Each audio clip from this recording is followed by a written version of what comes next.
અંકલેશ્વરમાં જીએસટી નોંધણી સેવા કેન્દ્રનું ઉદ્ઘાટન કરવામાં આવ્યું હતું. તેમજ ઓએનજીસી ખાતે કરદાતાઓમાં જાગૃતિ લાવવા માટે એક જનજાગૃતિ કાર્યક્રમ પણ યોજાયો હતો. અંકલેશ્વર ઓએનજીસી ખાતે જીએસીટી 2.0 આરોગ્ય સલામતી અને રાષ્ટ્રીય સુરક્ષા ઉપકર અધિનિયમ 2025 પર કરદાતાઓમાં જાગૃતિ લાવવા માટે આ જનજાગૃતિ કાર્યક્રમનું આયોજન કરાયું હતું. આ કાર્યક્રમમાં કરદાતાઓ, વેપારી અને ઉદ્યોગના પ્રતિનિધિઓ તેમજ કર સલાહકારો ઉપસ્થિત રહ્યા હતા.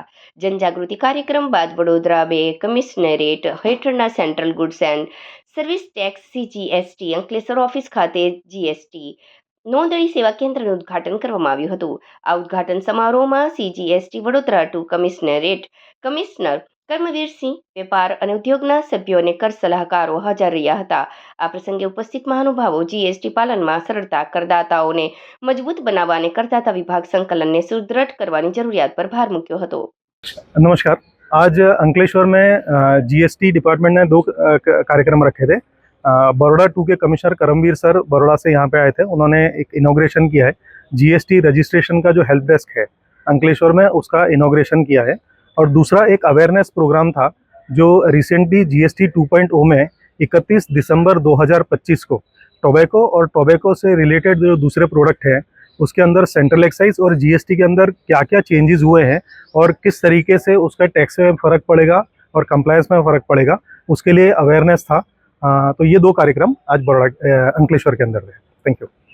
आज अंकलेश्वर जीएसटी सेंट्रल ऑफिस में जीएसटी हेल्प डेस्क रजिस्ट्रेशन के लिए हेल्प डेस्क का आज उद्घाटन कमिश्नर साहब ने किया।